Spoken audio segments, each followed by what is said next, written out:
Michael Mowbray here. Oh man, my hair looks crazy today. I gotta get a haircut. Gonna give everybody just a second to get in here. I'm gonna do a live test of the AD200 against the AD360II. Got them both set to full power.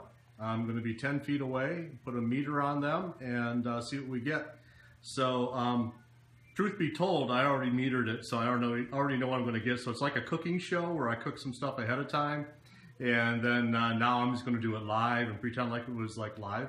Well, it will be live, but I already know what the results are. So, but I'm not going to tell you because we're going to do it live. So anyway, here's what I've got. I'm just going to see if I can pan this over. I've got the 362 and the AD200 up on stands, equal distance from where I'm going to meter from. And then I'm just going to go back here about 10 feet away. La la la. Hey, no problem, Ramey. Somebody had to do it. I was planning on doing it anyway, so since I think it was Rob had posted it, I figured, what the hell, I'll just do this live. So hang on a second. I'm going to scan back to where I'm going to stand and meter.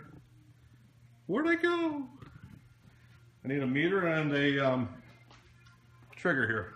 Can you see me? Hey, awesome. Okay. So I've got these set to different channels. Right now I've got the 360II set to channel 2 at full power. I'm going to go exactly lined up with it, 10 feet away. I'm going to pop twice so we can at least get, maybe I should do it even 3 times so we can get an average of the 3. So here we go. Hang on, helps me hit the test button.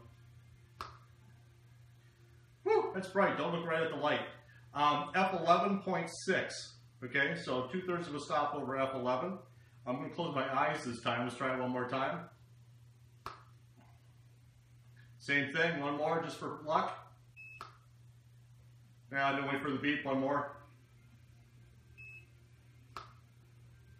Yeah, 11.6, okay? So 10 feet away, the AD360II is getting F11.6, and that's just with the 5-inch reflector with a little frosted diffusion panel in it. So I'm going to flip over to channel 3 here is where I've got the AD200 set up. And let's see what that gives us. Lined up here, 10 feet away. F8.9, so almost F11.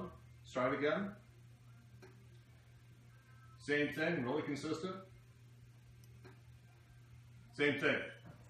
So if you guys can see that, there we go. So it's an ISO 100. F8.9, so really 0.7 of a stop stronger with the AD360II, which is what we expected. We've all heard it's 2/3 of a stop. Well, that's what I'm getting. So I'm going to throw my mow throw on and see what we can get out of the mow throw. What the hell? You know, it's a 45-degree long throw reflector. See how much of a difference it makes. I'll be right back.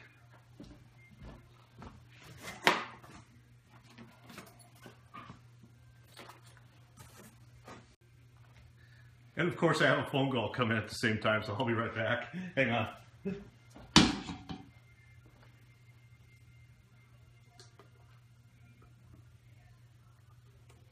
I know it's pretty exciting when there's nothing happening on camera.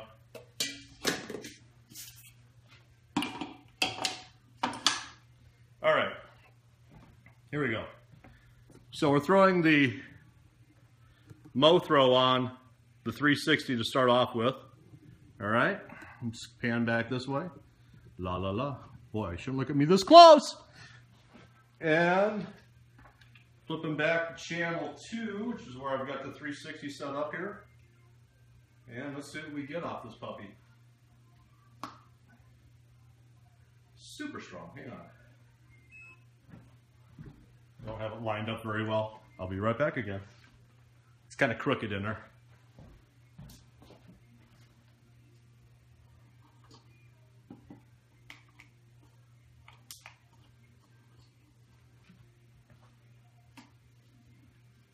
All right, that's much better. Okay, where are we at here?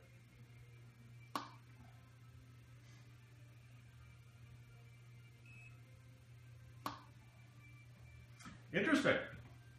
With the 360, and I know this is going to be different with the 200 because I've already tested this. With the 360, I'm getting 11.2, so actually the 5-inch reflector with it gives a little bit more output, which kind of makes sense because it's a much smaller reflector than the 11-inch Mothro 45-degree long throw reflector.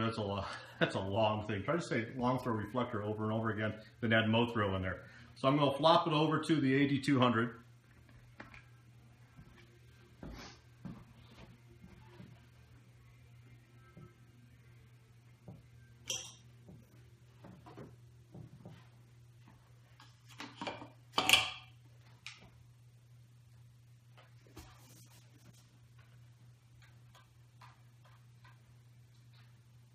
Now I will say with the AD200 in the Bowens S bracket, obviously it's a tight fit, but it's also a tight fit when you're trying to put Bowens modifiers on here side to side. It's a little bit of a trick. So we've got the AD200 set up in the long throw reflector. Full power again. Here we go.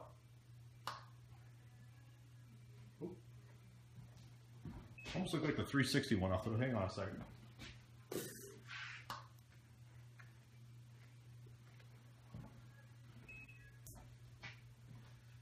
This is why you should never do things live, because, yeah, it helps if I change the channel, because the 360 did go off.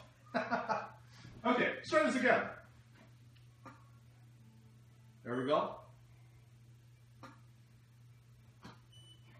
So I'm getting F 8.6. So what we're finding is that 5-inch reflector that comes with the 360II actually probably is the most, going to give you the most output of anything with these smaller bare bulb flashes, because I was getting F11.6 with the 5-inch reflector. With the Mothro, a little bit bigger reflector to fill, so pretty highly efficient. I was getting 11.2.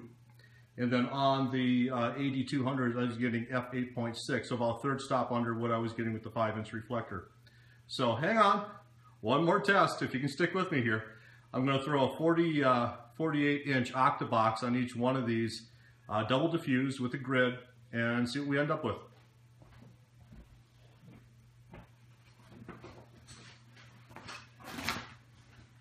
And of course, what are we using? The Gomo. Of course, I'm going to promote my own stuff, duh.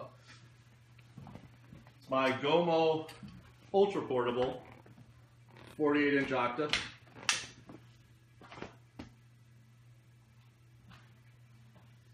All right. Make sure I'm dealing with the right flash again here. All right, channel 2. All right, here we go. Rock and roll, straight at it. 5.6.1.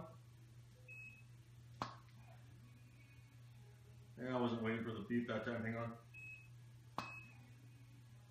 Yeah, I'm actually, it's actually dropped down a little bit. I'm getting like F4.8, hang on. 5.6, wait for the beep. Must need to charge my battery here.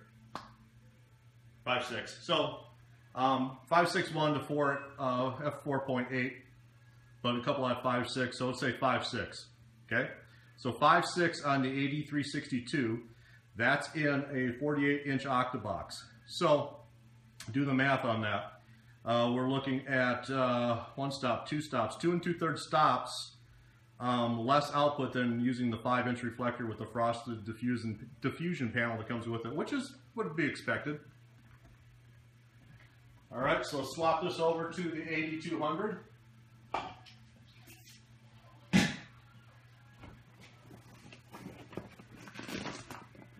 One thing I love about this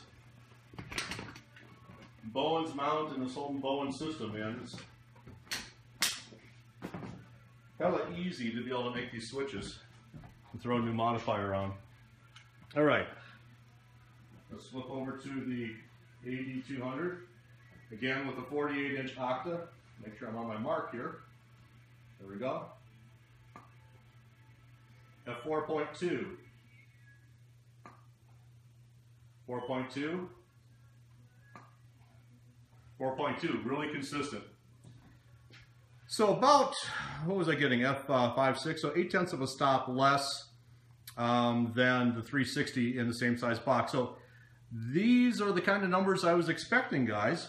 So I don't know what's happening with your 360, Rob. Something weird was going on. But everything we've heard so far, sorry, I just had to set stuff down. Everything we've heard so far is that the 360 is about 2/3 of a stop more powerful than the AD200. That's what I'm seeing here too. I mean, it varied from 0.8 to like 0.6, depending on what modifier we're using. But overall, 360 is still more powerful. So the question is, how does it fit into your workflow? How does it fit into how you do your portraiture? It depends on what you're shooting. I went out and shot with the 200 outside in full sun on Saturday. Why? It was an extreme test. I wanted to see how it handled midday full sun. It was the first sunny day in a while here. And it did fine using the Mothro and using the bare bolt, using the Fresnel that came with it. As soon as I put it into a softbox, not enough power to get out there and fight the full sun, especially in high-speed sync. Now, if we didn't go high-speed sync, if we didn't go above our X sync speed, it probably would be enough if you worked with the softbox close. But I mean, how many of us are really out there shooting F16, F22, F11 even out in full sun, especially when we're doing individual portraits? Because most of the time we're shooting wide open or wide open-ish to kind of blur that background and bring a little bit more attention onto our subject. So again, bottom line, 360 is still more powerful. 200 is one hell of a flash. There's a lot of power coming out of that. It just depends on how you want to use it. Thanks for tuning in. Talk to you soon.